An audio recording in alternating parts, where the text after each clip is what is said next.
some scholars to explain to you. But you can start with the 40 hadiths, to memorize these hadiths and look for the explanation of this hadith. Then after you finish, you can go to any imam or scholar to ask him, I need to know more, and he will tell you exactly, because everybody is different about the other. But you can start with 40 hadiths of the Prophet sallallahu alaihi wasallam. Any question? Yes. Alaykum salam. Quran is protected by the word by Allah subhanahu wa ta'ala, as He promised that He's protecting Quran. Yes. How we can make sure that the hadith is protected? Also it's protected by Allah. Do you know the verse إِنَّا نَحْنُ نَزَّلْنَا الذِّكْرَ وَإِنَّا لَهُ لَحَافِظُونَ? We revealed the Quran. We said إِنَّا نَحْنُ نَزَّلْنَا الذِّكْرَ. He didn't say Al-Quran, he said Al-Dhikr. We revealed Al-Dhikr, the revelation. Revelation means Quran and the Sunnah. وَإِنَّا لَهُ لَحَافِظُونَ means that Allah, He promised that He will preserve and protect the revelation. So we say the revelation is not only the Quran, but Quran and the Sunnah. So don't worry, Allah subhanahu wa ta'ala who promised to protect the Sunnah, because the Sunnah is one kind of two kinds of revelation. But still, we have, Alhamdulillah Rabbil Alameen, we cannot say that there are fabricated ayat, but there are fabricated hadith which for average Muslim like us, it's very difficult to differentiate unless we have a scholar to explain to us. So there are fabricated hadith available right now, but they are not fabricated Quran. No, we have fabricated Quran. Some groups like Baha'iyya, like Babiyya, if you go to their sites, you will find the Fatiha, but different Fatiha.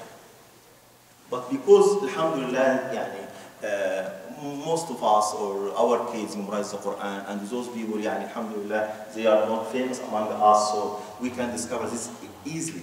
And also the Sunnah, Allah subhanahu wa ta'ala granted us as great scholars like Bukhari, like Muslim, like Abu Dawood, like Al-Nasa'i, like Al-Dhabi, like Ibn Hajar, like Al-Iraqi, like Al-Albani, like Al-Huwaini, like a lot of Muslims in Yemen, a lot of scholars in Yemen, Saudi Arabia, Egypt, Morocco, Tunisia, different scholars in Pakistan. So this, you know, we are the only ummah that Allah granted them the knowledge of chain, ilm sanad.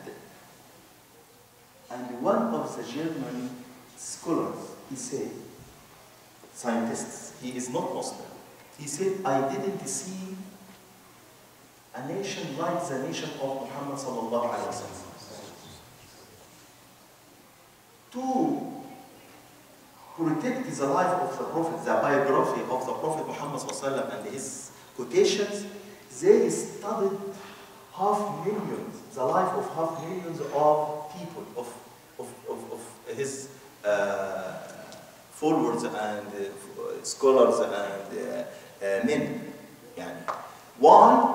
Because if you check in all divine books before Quran, we have in the chains, silsila, sanad. But only Muslims who has only Muslims who have scholars can discover this is fabricated hadith or not. Do you know, we have scholars can discover this guy, he is good in his narration about this scholar because he was young when he received his ahadith. But they can differentiate between ahadith he narrated during his time of between 20 to 30 years old, and when he become old, they differentiate between this narration and this narration. This means that we have very good methods by which we can differentiate between the fabricated hadith and the authentic hadith. But if you neglect this or you haven't enough knowledge to differentiate between this, you can check with the scholars. But you said we haven't in the Quran. No, we have some Quran, fabricated Quran in different groups. They deceive Muslims and they say this is the Quran. Even Shia, they say we have a special Quran. Jazakallah. Oh wait, to go on to the brother's question. So a Shia sheikh or imam or whatever they call themselves, they are going to say the same thing about the Sunni. The same thing, they are going to say we have a hadith. Be careful. Their hadith is wrong. Shia is different groups. The majority of Shia is like Sunni. But we have some groups, Shia, they are extremist in their belief. And they say we have another Quran, and they believe that Ali is Allah's prophet, not Muhammad, and some of them believe that Ali radiallahu anhu is the Lord, and something like this. So I am talking about the extremists. But the moderate Shia, we have some different issues between them. Some of them say Ali is better than Abu Bakr and Umar, but they respect Abu Bakr and Umar. But some of them, they denounce Umar and they denounce Abu Bakr, and they say they are like animals or something like that. So what I say, that Allah subhanahu wa ta'ala promised to protect the Quran and protect the Sunnah. So don't worry, just if you haven't enough knowledge to discover what's the difference between fabricated hadith and authentic hadith, just check with the imam and look for the good imam, a good scholar, and check with them. Yes. What is something that we could constantly do that would always keep us, I would say, always motivated and keep our iman strong? Well, we mentioned some of this in our khutbah. We have around 10 factors. You can strengthen your faith, you can purify your heart, and you can be motivated in your da'wah. And like to ponder over the verses of the Quran, to contemplate on the revelation of the Quran, to think deeply about the verses of Allah subhanahu wa ta'ala. To have a good scholar to direct you, to advise you, to make sincere dua to Allah subhanahu wa ta'ala, to have enough knowledge, to have an academic knowledge. So we need to study the Quran and Sunnah in academic manner, not only to attend to the public lectures and something. This is good, very good. But if you want to be motivated in da'wah and be closer to Allah subhanahu wa ta'ala, so you need an academic knowledge of Quran and Sunnah. And like we mentioned, to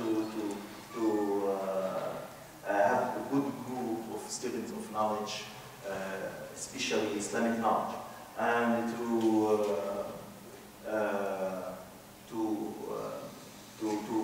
remind yourself all the time with the situation in the hereafter, because this will push you, will motivate you to make you go forward, make forward to Allah's good path. But if you forget that you will stand in front of Allah subhanahu wa ta'ala, this makes you lazy, and sometimes you are deviated from Allah's path. So this is some factors by which you can be good. But also, before we need to differentiate between making a da'wah and giving a fatwa. Making a da'wah, you can make da'wah even you have only chapter al-Fatiha. Yani, how many surah did Abu Bakr as-Siddiq memorize when he make da'wah during the time of the Prophet? Maybe the Fatiha itself, he didn't memorize the Fatiha. He only memorized the 5 verses of Iqra. But he conveys the message of the Prophet. And more than 5 converted to Islam, they, mashallah, from the 10 of the Jannah. Do you know the Al-Basharin in Jannah? We have glad tidings of the Prophet that they will admit to the Jannah. So 5 of them, more than 5 of them, converted to Islam on the hand of Abu Bakr. And Abu Bakr made da'wah without big knowledge, but big faith. But when you want to give fatwa, you should have an academic qualification and academic knowledge, because fatwa is only for scholars. But da'wah for all, women, men, youth, even kids. If I tell my kid to invite his friends to come to visit the masjid, and ask my wife to tell my neighbor's daughter to wear hijab, something like this. This is da'wah. So I know that salah is obligatory, but I haven't enough knowledge. Just I can call you, brother, can come to pray, or something like this. So making da'wah is easy, but giving a fatwa is only for the scholar.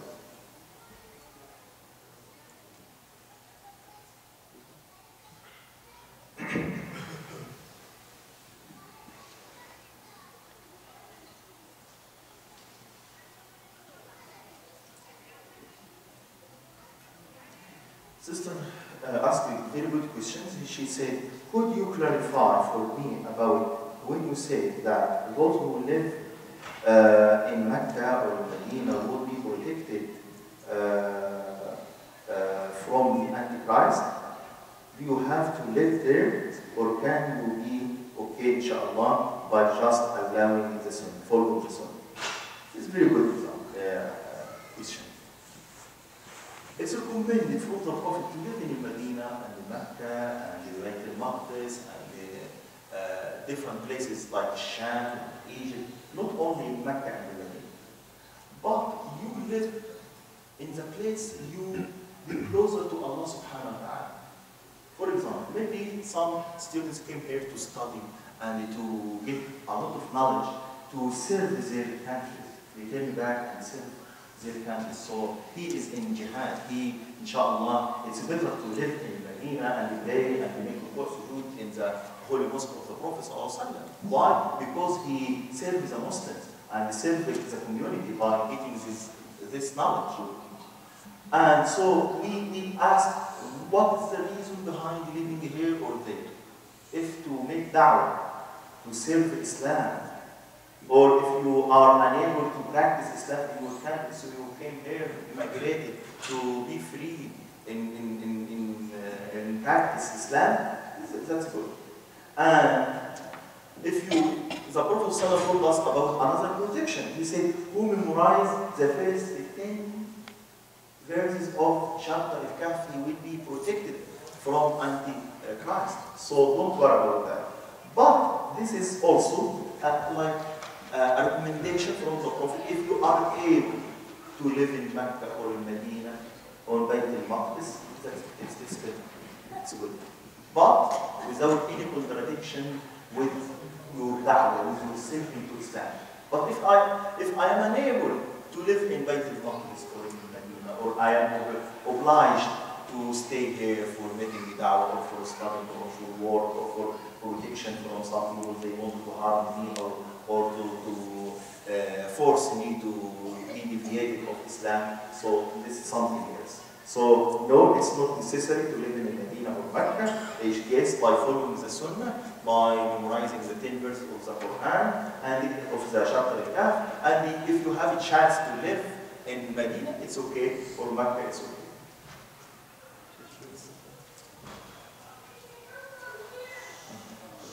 You think? Take your, yes. I want to tag along to the brother's question. Like now, our youth, they have access to lots of information, tremendous volume. How could they make sure that they learn their deen systematically? Is there are there priorities? Is there a strategy? Is there a procedure? Like what they need to learn first, how to add to their knowledge? To have a scholar. To have a scholar. Do you know, Allah subhanahu wa ta'ala led Jibreel to teach the Prophet sallallahu alayhi wa sallam the Quran. And Allah showed he is able to reveal the Quran directly to the Prophet Muhammad sallallahu alayhi wa sallam. But Allah wanted from us to learn that if you want to learn this religion, you should have a scholar, you should have imam. Your job to look for imam. Or study and academic studies. So if you having the chance to study an academic studies of Islam, so the best way to look for a good imam, a good scholar, and check with him. Because everyone is different case. We haven't any standard points you say so and so. But if you you can, if you ask me about the books or of Islam by which you can start, yes, I can advise you. But sometimes you can read this book and you can't understand a sentence or a page or a point. So you should have an imam or a scholar to help you. Can you elaborate, like, when you have a scholar, for example, when they study, what would be the priority topics? Like, what topics the youth will be, the youngsters will be learning, and even like any Muslim, it doesn't need to be young. Good. What topics, what priorities? The last one, inshallah. Inshallah. Very good. We have in every branch of our Sharia, Islamic law, an introduction. We have an introduction in al-fiqh, jurisprudence. We have an introduction in terminology.